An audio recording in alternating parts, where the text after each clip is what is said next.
What is good, YouTube? My name is Ash Porter and welcome back to my channel. This week's fiction book vlog is this thing, The Da Vinci Code by Dan Brown. I really enjoyed Angels and Demons, the first book of this series. It was really caught me off guard. It was really fun. It was really exciting. It's really different to other things I've been reading recently. And I think one of the things that really stood out was the incredible plot twist that it were just so quality and really caught you off guard a lot of the time. And I'm kind of hoping the same from this. From what I've heard, this one is the more controversial of all his books. This is the one that Christians can cringe at, and I am a Christian, but I quite enjoy those moments. So I'm really interested to see what this is all about, how he continues this discussion on faith, and also, from what I remember the film, there's like some weird monk geezer, who's pretty brutal. Is that right? So I'm excited to read about that. I think this is still Robert Langdon, so I'm excited to jump back in. The Da Vinci Code by Dan Brown. Also, I really love a book set, right? But this is the problem with buying books secondhand. Look at the size difference. Like Angels and Demons, this small little thing. The Da Vinci Code is absolutely massive. Why couldn't they just produce books which are like bang in the middle in size? Why? This monk man, what's his name? Where is it? Silas. What you doing, bruv? I think so far what I've noticed, the difference between this book and Angels and Demons is that in Angels and Demons, the bad guys, the cult, the people within the religious orders were slowly revealed, and you didn't really know who was who and what was going on.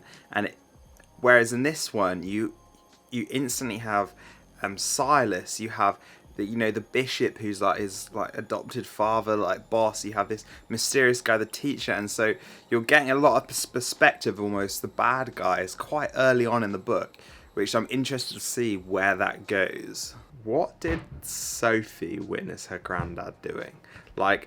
So far, it's just revealed some kind of culty thing about man and woman and goddesses and gods. The women all in white, the men all in black. Is it what you think it is happening in the middle? Is it, or is that too obvious?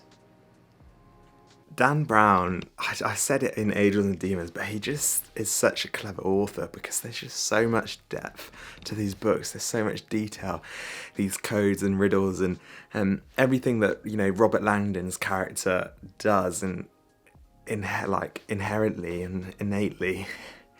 And Dan Brown's written all that. I just find it so remarkable and so clever. They're just stuck in the bank at the moment. They've just worked out the 10-digit account number. This is really gripping. Though I feel like I'm nearly halfway through and I'm like, where's the rest of the story going? What's it going to unveil? There's still so much to happen, but this is so good. As if the bank manager has just helped them escape. What an absolute geezer. I know he was friends with Sophie's granddad, but what a guy. Wow, it is kicking off. It is kicking off. They have gone to this English geezer who's an expert on the Grail.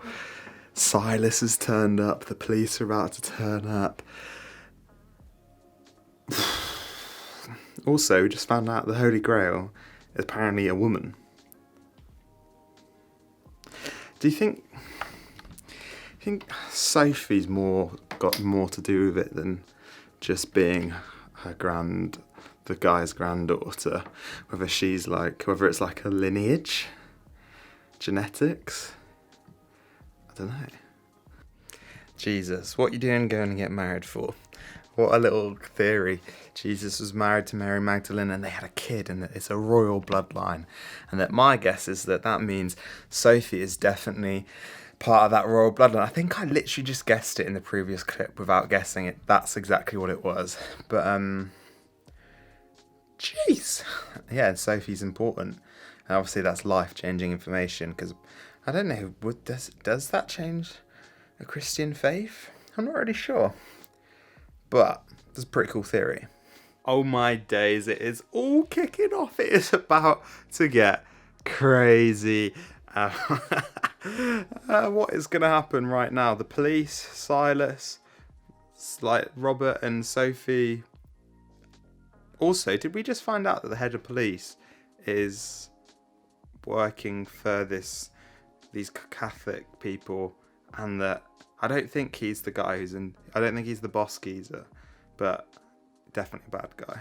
As if Remy works for the flipping teacher and has just freed Silas. Like, oh, does the teacher have like a grip on everyone in this flipping story? Like, I'm really worried that Sir whatever his name, Sir Lee, is the teacher. You know, someone who's absolutely obsessed with the Grail, and he's doing everything he can to get it. I'm really worried, especially after Langdon just called him an incredible liar and he told him about his Caesar performance. I just feel like he's suspicious, isn't he? Oh my days, this is going to be such an intense final 45 pages. I think Silas has just killed the bishop. Remy's been killed by the teacher. I'm almost 99.9% certain that the teacher is Sir Lee Tebbing or whatever Teabing. I just can't say his name. You know who I mean. The main geezer, the main Grail guy. Is him. How are they gonna stop him? What does he want with the Grail? Does he want it for himself? Does he want to reveal it to the world?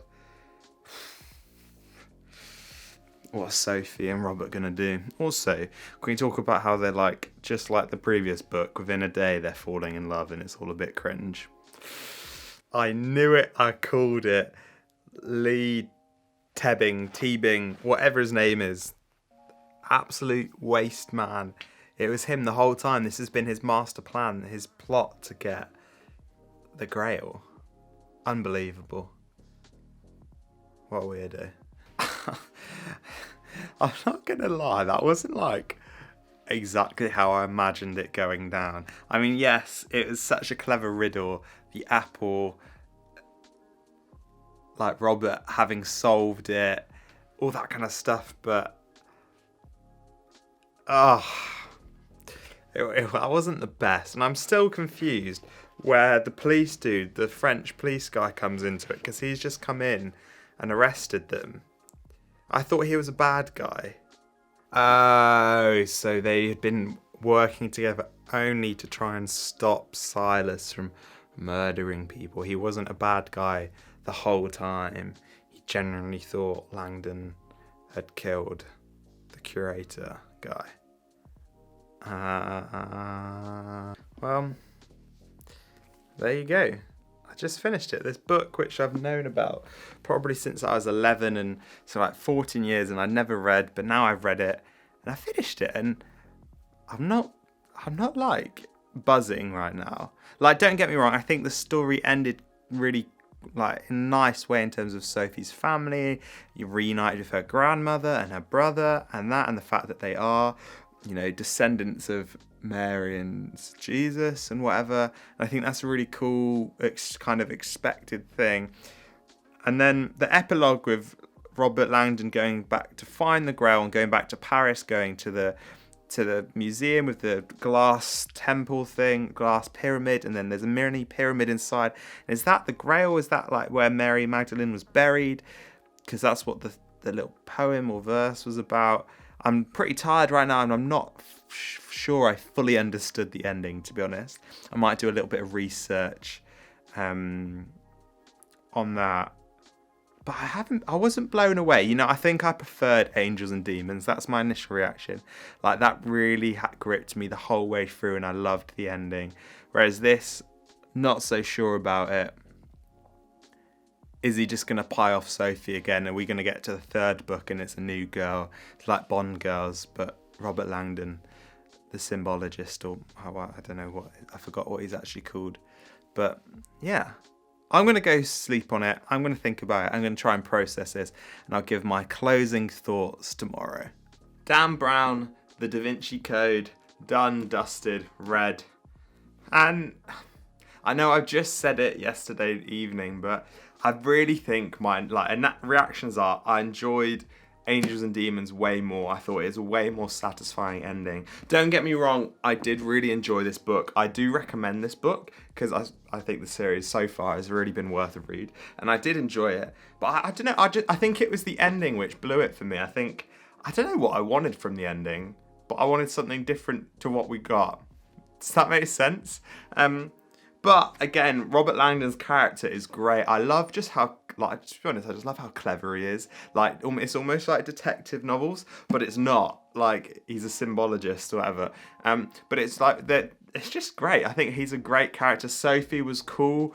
Though, again, like I said last night, I really hope going into the third book, we don't just get another girl and like Bond girls just recycled. Because I still feel like there's more to this storyline. I still feel like there was more to be unpacked. But we'll see what happens. But overall, a decent book. I do recommend it. Is it going to be the best book you'll ever read? Probably not. But is it going to be worth your time? I definitely think so. If you have enjoyed this video, please consider dropping a like and subscribing to the channel. I've been Ash Porter. Thank you so much for watching, and I'll see you next time.